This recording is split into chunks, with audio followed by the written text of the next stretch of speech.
राष्ट्रीय जगत विजय न्यूज में आपका स्वागत है। मैं हूं आपके साथ वीना। छत्तीसगढ़ के बहुचर्चित कोयला और डीएमएफ घोटाले के मामले में ईओडब्ल्यू की जांच प्रक्रिया और कार्यप्रणाली सवालों के घेरे में आ गई है। मामले के आरोपी से पूछताछ में गंभीर गड़बड़ी का मामला सामने आया है। बचाव पक्ष के वकील फैजल रिजवी ने इस मामले में विशेष न्यायालय में परिवाद पेश किया है। आइए आपको दिखाते हैं पूरी खबर। जानकारी के मुताबिक आरोपी निखिल चंद्राकर का बयान अदालत के बाहर टाइप करवाकर जमा कराया गया, जबकि नियम के मुताबिक बयान अदालत में ही टाइप होना चाहिए। इस पूरे प्रकरण को लेकर बचाव पक्ष के वकीलों ने हाईकोर्ट में शिकायत की है। शिकायत में एसीबी के आईजी अमरेश मिश्रा, एएसपी चंद्रेश ठाकुर और डीएसपी राहुल शर्मा के खिलाफ गंभीर आरोप लगाए गए हैं। आरोप लगाया गया है कि ईओडब्ल्यू अधिकारियों ने सबूतों से छेड़छाड़ की है और झूठी जानकारी पेश की है। अदालत ने इस मामले को गंभीरता से लेते हुए सभी संबंधित अधिकारियों को 25 अक्टूबर तक पेश होने के निर्देश दिए हैं। वहीं इस मामले में हमारे संवाददाता इमरान खान ने वरिष्ठ अधिवक्ता फैजल रिजवी से बातचीत की। क्या कुछ कहा फैजल रिजवी ने, आइए आपको सुनाते हैं। आज हमारे साथ में फैजल रिजवी साहब एक परिवाद पेश हुआ है जिसको लेकर पूरी सियासत में एक खलबली मच गई है। क्या है मामला जिसको लेकर ये पूरा विवाद हुआ है? देखिए, आप जानते हैं, जैसा आप सब जानते हैं कि ईओडब्ल्यू ने एक्साइज, कोल और डीएमएफ को लेके कुछ अभियोग पत्र प्रस्तुत किए हैं। उसी में कुछ अभियुक्तों की जमानत माननीय उच्चतम न्यायालय में लगी थी, जिसमें ईओडब्ल्यू ने आपत्ति करते हुए 164 के निखिल चंद्राकर नामक व्यक्ति के, जिसमें एक में वो अभियुक्त है और एक में गवाह है, 164 के बयान पेश किए थे। उनको देखने के बाद जब वो मिला, अभियुक्तों के वकीलों को मिला, फिर वकीलों से बाकी जगह जब निकला, तो कुछ अधिवक्ताओं ने इसको देखा कि उनको लगा कि ये 164 के बयान जो हैं वो शंकास्पद लग रहे हैं। तब उन्होंने उसको पूरा जब उसको तफ्तीश की, तब ये आया कि नहीं, ये जो बयान जो हैं ये ईओडब्ल्यू ने मिथ्या करके साक्ष्य को गढ़ा है और उसको फिर अपने फ़ायदे के लिए माननीय उच्चतम न्यायालय में पेश किया है। उस पर जो है एक परिवादी ने एक परिवाद पेश किया है।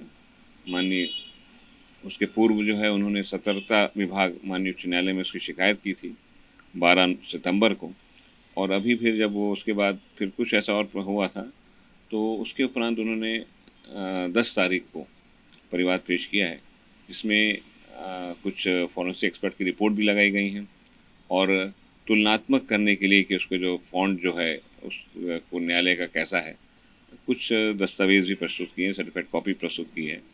तो ये जो है कि अगर जो हमारा संविधान ये कहता है कि एक निष्पक्ष विचारण होना चाहिए और निष्पक्ष विवेचना होना चाहिए। ये जो कलमबंद बयान जो है वो होता क्या है? देखिए, ये जो कलमबंद 200 बयान कहते हैं, धारा 164 दा प्रसा में अभी जो हो गया उसमें 183 हो गया है।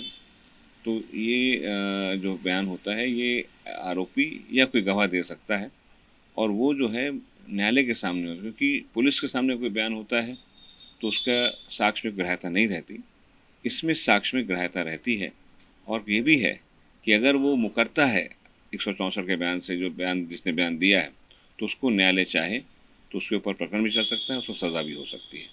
तो ये इस तरह से जो साक्ष्य निर्मित करके, मिथ्या साक्ष्य गढ़ के उसको उपयोग करना किसी न्यायालय में, ये अपराध की श्रेणी में आता है और एक बहुत ही गंभीर चीज़ है। मैं बता रहा हूँ कि मेरी जो, जहाँ तक कि मेरी जानकारी है, कि स्वतंत्र भारत के इतिहास में ये अपने तरह की पहली घटना हो सकती है।